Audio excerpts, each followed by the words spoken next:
É ano de eleições presidenciais nos Estados Unidos e a gente já tá aí com os resultados das primárias de ontem nos dois principais partidos do país, né? Os republicanos e os democratas. E olha, o que está se desenhando já meio que mostra como vai ser a eleição de fato em novembro. Quem vai contar pra gente é a de Ferreira aqui no Plantão do Meteoro. Adi, eu já até coloquei a musiquinha mais sombria aqui no fundo porque não tá legal. Eu gostei, por isso que eu entrei sorrindo mais aberto, assim, gosto de músicas mais sóbrias. Pois é, amiga, a gente tá vendo aí uma situação que talvez não seja ideal para o mundo como um todo, né? Mas está se desenhando Donald Trump no Partido Republicano. O Donald Trump ganhou por 54,6% dos votos às primárias no New Hampshire, e aí ele ganhou 11 delegados, né? E para isso ele precisa, para ser candidato oficial, né? Ele precisa de 1.276 delegados. E agora temos aí, dia 3 de fevereiro, é a Carolina do Sul, tá? E esse estado já foi governado pela Nikki Haley, que é a principal adversária do Donald Trump. Então as coisas podem ser aí um pouquinho mais difíceis para ele na Carolina do Sul. Agora, em New Hampshire, a coisa foi louca, que nem foi em Iowa. Eu trouxe aí o discurso dos dois, tanto do Donald Trump e da Nikki Haley, que seria interessante a gente assistir bem nessa ordem que tá mesmo, porque o Donald Trump fala da Nikki Haley de uma forma bem agressiva, assim, bem Trump de ser. É, E, e bota aí pra gente assistir, amiga.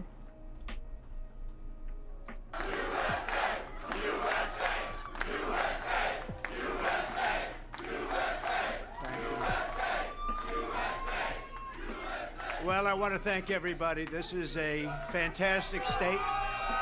This is a great, great state. We've won almost every Ó, aí ele já single começa, poll né, in agradecendo, Washington dizendo que esse State. estado é maravilhoso, Biden, maravilhoso. almost every poll. And she doesn't win those polls. E ele fala This que is ela not está your agindo como typical se tivesse victory speech, vencido. But let's not have somebody take a victory when she had a very bad night. We had an unbelievable week. Não vamos deixar ela pensar que venceu, sendo que ela teve uma noite horrível. It was the best in the history of the caucus, in the history. And I remember I sort of Ele had the fala same que foi feeling. fala sobre o I'm caucus up de and I'm Iowa, que foi o watching, melhor da and história I said, do "She's Partido taking a victory Republicano. lap." And we beat her so badly. But Ron beat her also. You know, E de Ron came in novo, second and he ele left. diz que o discurso dela é um discurso de vencedora, e sendo que ela foi derrotada. Agora a gente vai ver o discurso dela.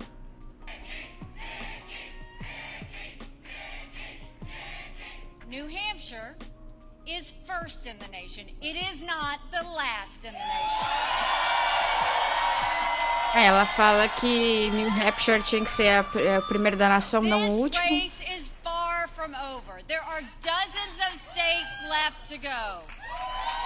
Essa corrida está muito longe do final, temos Now, dezenas I'm all de for estados mental competency ainda. tests for politicians over the age of 75.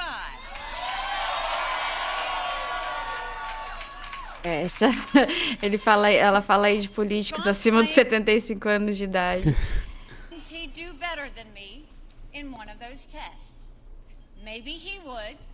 Maybe he Trump, wouldn't. di- But if he thinks that, Trump diz que then ele he está sendo should melhor have do no que eu, problem principalmente em um dos standing on the testes. debate stage with me. Então ele não deve ter nenhum problema em debater comigo. But South Carolina voters don't want a coronation. They want an election. Mas o povo da Carolina do Sul não quer uma coroação, quer uma eleição. E nós vamos dar a eles. Lembrando, né, que ela era governadora da Carolina do Sul, então ela vai com um pouquinho mais de confiança, né, para esse estado. Agora, o Donald Trump deve expandir aí a sua campanha para estados que ele perdeu, tá, em 2020, que é a Geórgia, Arizona e Michigan, né? Pensando aí numa revanche contra o Joe Biden, que é quem venceu as primárias no Partido Democrata, também em New Hampshire. O Biden teve cerca de 68% dos votos, enquanto o Phillips teve cerca de 20%, né? O Jim Phillips, né? E são duas, né? É o Joe Biden, o Jim Phillips e a escritora de autoajuda Marianne Williamson, que estão disputando aí as primárias do Partido Democrata. Mas o que viralizou de fato do discurso do Joe Biden foram as interrupções de ativistas pró-Palestina, que o acusaram de genocídio. Eu trouxe um vídeo de uma dessas interrupções, se você puder botar, amiga. Bora lá.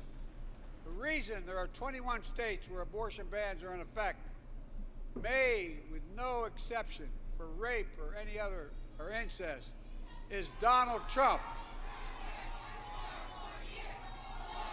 This is going to go on for a while. They got this plan.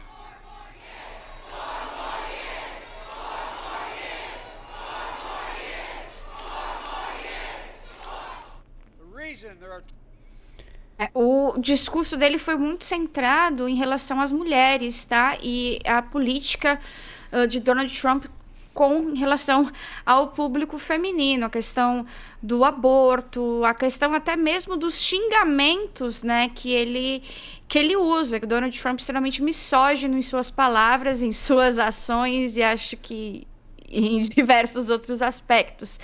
Mas aí a gente tem, então, o Donald Trump, que é quem a gente conhece com as suas atitudes fascistas, xenofóbicas, racistas, misóginas, e que, de certa forma, minou também a diplomacia norte-americana, né? Isso, na visão do norte-americano, não é bom, na visão do resto do mundo pode até ser, né? Mas na visão do norte-americano, não. E a gente tem o Joe Biden, que age como o xerife do mundo, que tem aí 2 guerras na mão e que tem, de fato, realmente se metido nelas, indireta ou diretamente, né? E também tem questões econômicas gravíssimas. E lembrando do Donald Trump também a questão da pandemia. Então, a gente tem aí uma perspectiva de uma eleição que, para nós, aqui no Brasil, né, na nossa visão de fora dos Estados Unidos, talvez não seja realmente a ideal. Pois é, né? O cenário que se forma é um Trump versus Biden e a gente sabe quem que tem a vantagem nesse caso, né? Nesse caso, Donald Trump é o que mostra as pesquisas, pelo menos. O Donald Trump voltaria à Casa Branca depois de tudo que fez, depois de tudo que planejou, depois de tudo que roubou do governo americano, né? Porque ele ainda encontraram documentos secretos na casa dele. E então a gente